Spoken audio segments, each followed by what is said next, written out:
Serial அப்படின்னு எடுத்துக்கிட்டாவே mostly பார்த்தீங்கன்னா, நடக்கக்கூடிய ஒரு சின்ன விஷயத்த கூட ஒரு 10 எபிசோடுக்கு மேல அத ஓட்டி பெருசாக்கி தான் வந்து காட்டுவாங்க.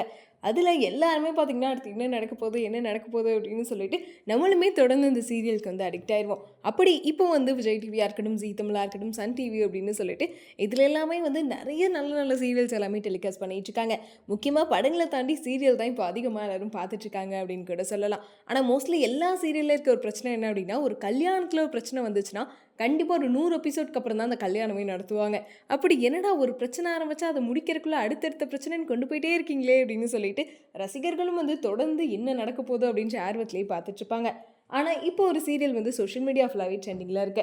என்னன்னா, நம்ம விஜய் டிவில டெலிகாஸ்ட் பண்ற ஐயனார் துணை சீரியல் தாங்க. இந்த சீரியல் வந்து ஸ்டார்ட் ஆனதுலேருந்தே இப்போ வரைக்குமே பார்த்தீங்கன்னா, இந்த சீரியலுக்கு நல்ல வரவேற்பு கிடைச்சிட்டு இருக்கு. ஏன்னா, மோஸ்ட்லி வந்து நெறைய சீரியல் ஸ்டார்ட் பண்ணும்போது நல்லா கொண்டு போயிருப்பாங்க. அப்புறம் நடுவுல பார்த்தீங்கன்னா, ஏதாச்சும் ஒண்ணு குழப்பி இது பண்ணி லாஸ்ட்ல கிளைமாக்ஸ சொதப்பிருவாங்க. இல்ல போக போக பார்த்தீங்கன்னா, என்னடா ஸ்டார்ட்டிங் நல்லா இருந்துச்சு, இப்படி கொண்டு போறீங்களே அப்படின்னு சொல்லிட்டு, அந்த சீரியல பாதியில நிறுத்தினவங்களும் வந்து இருக்காங்க.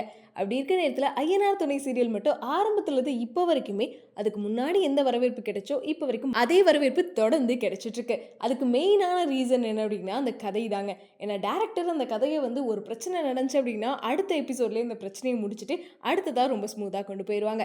மோஸ்ட்லி நெறைய பேர் சீரியல் பார்த்தலாம் நம்ம டிப்ரஷன் ஆயிருக்கோம். என்னடா இது அப்படின்னு சொல்லிட்டு அந்த சீரியல் பார்த்து நம்ம டென்ஷன் ஆகி, திரும்பி வீட்ல இருக்க பிரச்சனைய தாண்டி இத பார்த்து ஒரு பெரிய பிரச்சனை ஆயிடுச்சு அப்படின்னு யோசிக்கிற நேரத்தில, இந்த சீரியல் மட்டும் என்னன்னே தெரியல நம்ம ஃபேமிலி கூட இருக்க மாதிரி, ரொம்பவே நம்ம காமா, பீஸ்ஃபுல்லா ஒரு மாரி ஜாலியாவும் போகும். ஒரு சைடு பிரச்சனையாவும் போகும். அதே மாரி அங்கங்க சேட்டை பண்றதா இருக்கட்டும், ஒரு பிரச்சனை வந்தா உடனே அத எப்படி முடிக்கிறாங்க அப்படின்னு சொல்லிட்டு, நெறைய பாசிட்டிவான விஷயங்கள் மட்டும் தான் இந்த சீரியல்ல காமிச்சிட்டு இருக்காங்க. அப்படி ரீசென்ட்டா பார்த்தீங்கன்னா, நம்ம சோழன் வந்து பண்ணாத தப்பே இல்ல அப்படின்னு சொல்ல மாரி, இந்த சீரியல்ல இவர் தான் மெயின் அப்படின்னு இல்லாம, அதில இருக்க 4 அண்ணன் தம்பியுமே வந்து மெயினான கேரக்டர்ஸ் தான். அதே மாரி அவங்களுக்கு வந்து ஹீரோயின்ஸும் மெயினான கேரக்டர்ஸ் தான் அப்படின்னு சொல்லி ஈக்குவலா தான் காமிச்சிட்டு இருக்காங்க.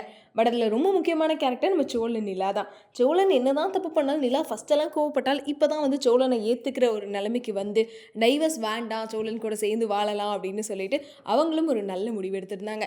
ஆனா கடைசி நேரத்தில வச்சேன்டா ட்விஸ்ட் அப்படின்னு சொல்லிட்டு, அந்த கல்யாணமே ஒரு வந்து சோழன் ஏமாத்தி தான் பண்ணியிருக்காரு அப்படின்ற விஷயம் நிலாக்கு தெரிய வந்துருச்சு. உடனே அவங்களும் கோவமாகி வீட்டை விட்டும் வந்து வெளியே வந்துட்டாங்க. என்னடா இது நிலாவும் சோழனும் இப்போ தான் சேர்ற மாரி போனாங்க. நிலா வேற சோழனை லவ் பண்ண ஆரம்பிச்சுட்டாங்க அப்படின்னு சொல்லிட்டு, நம்ம ஏடி ஃபேன்ஸ் எல்லாருமே செம்ம ஜாலியா இருக்க நேரத்தில, இப்படி ஒரு ட்விஸ்ட்ட வேற குடுத்து முடிச்சுட்டாங்களா? கண்டிப்பா வந்து மத்த சீரியல் மாரி இதையும் ரொம்ப நேரம் இழுத்துட்டு போறாங்க. நிலாவும் சோழன் பிரிஞ்சுருவாங்க. அதுக்கப்புறம் சேர்றதுக்கு இன்னும் பல எபிசோட் ஆகும் அப்படின்னு சொல்லிட்டு நம்ம எல்லாரும் யோசிச்சுட்டு இருந்தோம். பட் கடைசியில அப்படியெல்லாம் நாங்க கொண்டு போக மாட்டோம் அப்படின்னு சொல்லி இன்னொரு ட்விஸ்ட்டா நிலாவையும் சோழனையும் சேர்த்து வைக்கிற மாரி இப்போ ஒரு ப்ரோமோ ரிலீஸ் ஆயிருக்கு. என்னன்னா, நிலா வந்து சோழன் பண்ண விஷயத்த அக்செப்டே பண்ணிக்க முடியாம ரொம்ப அழுதுட்டு வீட்ட விட்டு வெளிய போனதுக்கப்புறமா, சோழனுக்கு ஆக்சிடென்ட் வந்து நடந்துருது. அந்த விஷயத்த பல்லவன் கால் பண்ணி நிலா கிட்டயுமே வந்து சொல்லிர்றாரு. அதுக்கப்புறம் நிலாவும் வந்து என்னதான் வந்து சோழன் மேல கோவம் வந்தாலும், அந்த சோழன் மேல அந்த லவ் காரணமா அவங்களும் வந்து சோழன பார்க்கறதுக்கா ஹாஸ்பிட்டல் போயிர்றாங்க. ஸோ அப்படி போன இடத்துல வந்து சோழனும் வந்து இன்னொரு சான்ஸ் குடு அப்படின்னு சொல்லிட்டு நிலா கிட்ட வந்து ரொம்ப கெஞ்சுறாரு. நிலாவுமே வந்து யோசிக்க ஆரம்பிக்கிறாங்க. ஸோ ஃபேமிலில இருக்க எல்லாமே சொல்றாங்க. அதனாலே அந்த ப்ரோமோ பார்த்துட்டு இப்ப நெறைய பேர் வந்து திரும்பியுமே அந்த பாசிட்டிவான ஒரு எனர்ஜில தான் சுத்திட்டு இருக்காங்க. பிகாஸ் எப்படி இருந்தாலும் இது நெறைய இழுத்துருவாங்க அப்படின்னு பார்த்தா, அடுத்து வந்த ப்ரோமோலயே 2 பேரும் சேர்ற மாரி காட்டுறாங்களே! அப்ப கண்டிப்பா நிலாவும் சோழனும் வந்து சேர்ந்துருவாங்க போல. நிலாவும் வந்து சோழன மன்னிச்சு ஏத்துப்பாங்க. ஸோ இவங்க 2 பேரும் சேர்ந்துருவாங்க. அடுத்ததான் நம்ம சேரன் சந்தா கல்யாணம் தான் நடக்க போகுது அப்படின்னு சொல்லிட்டு எல்லாருமே வந்து ரொம்ப பாசிட்டிவான ரிவ்யூஸ் எல்லாமே குடுத்துட்டு இருக்காங்க. ஸோ உங்களுக்கு வந்து எந்த சீரியல் வந்து எப்பவுமே ரொம்ப ஃபேவரட்டான சீரியலா இருக்கு அப்படின்றதையும், இந்த ஐயனார் துணை சீரியலுக்கு நீங்க யாரெல்லாம் வந்து அடிக்டடா இருக்கீங்க அப்படின்றதையும் மறக்காம கமெண்ட்ல சொல்லிருங்க.